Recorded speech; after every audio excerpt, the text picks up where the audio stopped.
اعوذ باللہ من الشیطان الرجیم، بسم اللہ الرحمن الرحیم۔ آج کا جو ہمارا موضوع ہے وہ استقبال امام زمانہ علیہ السلام اور ہماری ذمہ داریاں ہیں۔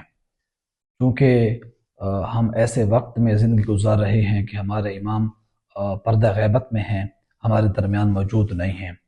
ایک سوال ہے جو ہر عزادار، ہر جوان، ہر بزرگ، مرد خواتین کے ذہن میں پیدا ہوتا ہے کہ موت کے وقت یا قبر میں یا آخرت میں امام زمانہ علیہ السلام یا باقی اہل بیت علیہ السلام کے ہم کتنا قریب ہوں گے، وہ کتنا ہمیں اپنے قریب کریں گے۔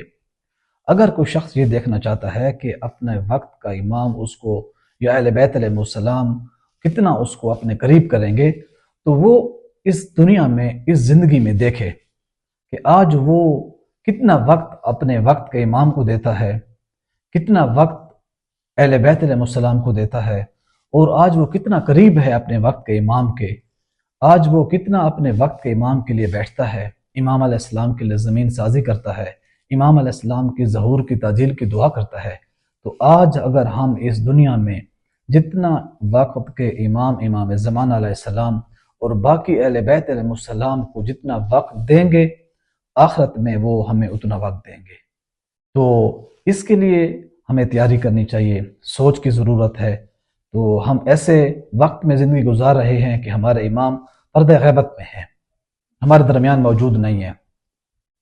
پہلے بھی جو ائمہ معصومین علیہ السلام گزرے ہیں، ان کے زمانے میں بھی ایسا تھا۔ مثلا امام علیہ السلام اگر مدینہ میں ہوتے تھے تو مکہ کے مومنین، خراسان کے مومنین، سامارا کے مومنین، نجف کے مومنین امام سے ظاہری طور پر دور ہوتے تھے، لیکن ان کی ذمہ داریاں تھیں۔ اس طرح اگر سامارا میں امام علیہ السلام تھے تو مدینہ کے، مکہ کے، خراسان کے امام جو ہے، یا 8ویں امام ہمام علی رضا علیہ السلام خراسان میں تھے، باقی مومنین امام علیہ السلام سے دور تھے، لیکن ذمہ داریاں تھیں۔ تو ذمہ داریوں کو ہمیں سمجھنا ہوگا، وقت کے امام کے لیے ہمیں ٹائم نکالنا ہوگا۔ آیت اللہ علی رضا پنہیان ایک بہت بہترین بات کرتے ہیں کہ انسان تصور کرے کہ پوری کائنات تمہارے لیے کھڑی ہو کر تالیاں بجائے، لیکن جب تمہیں وقت کا امام دیکھے تو وہ اپنا رخ پھیر لے۔ کیا یہ سب واقعی کس کام کا؟